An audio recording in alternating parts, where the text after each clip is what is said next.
Голем предупредувачки се земјоделски протест се одржа денеска во Прилеп, на кој присуствуваа земјоделци од Прилеп, Битола, Тиквешијата, Струмичко-Радовишкиот регион и Кочанскиот крај. Земјоделците истакнаа дека протестот се организира поради неисплатените субвенции во повеќе гранки, неисплатените ковид пакети за тутунарите и лозарите, а побараа и стопирање на предлог законот за продажба на државното земјиште и стопирање на екоданокот со кој се поскапуваат горивата.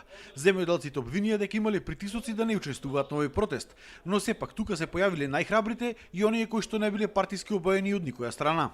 Да земат во обзир дека оваа категорија на граѓани ја рани нацијата и придонесува бројно и финансиски во буџетот на државата.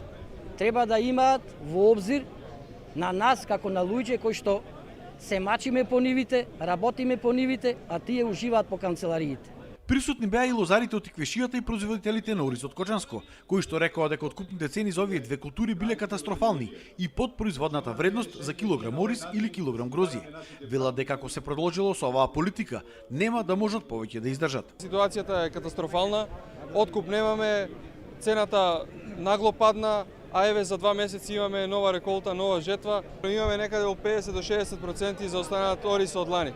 А откупната цена е многу ниска и беше ниска цела година и сега најголем проблем што нема откуп. Цената беше од 13 динара, ние баравме да оде неки 18-20, а оние дотераа сега од 2 динара до 10 динара.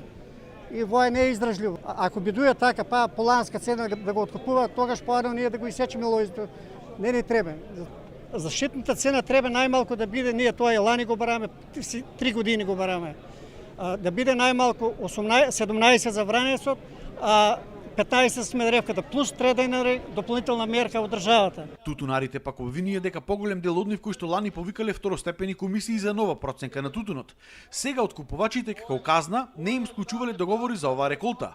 Побараа помош од Министерството за земјоделство. Како ќе се обештетат тие тутунопроизводители што повикаа второстепена комисија и не му е склучен договор од страна на откупувачите затоа што повикале второстепена комисија. Како ние ќе просперираме и преживееме во наредната реколта без договори? Инаку земјоделците денеска на протестот да им даде поддршка го повикаа и председателот Пендаровски, кој што не се појави денеска во Прилеп. Земјоделците истакнаа дека ако наскоро не се усвојат овие нивни барања, ќе започнат со масовни протести низ цела Македонија.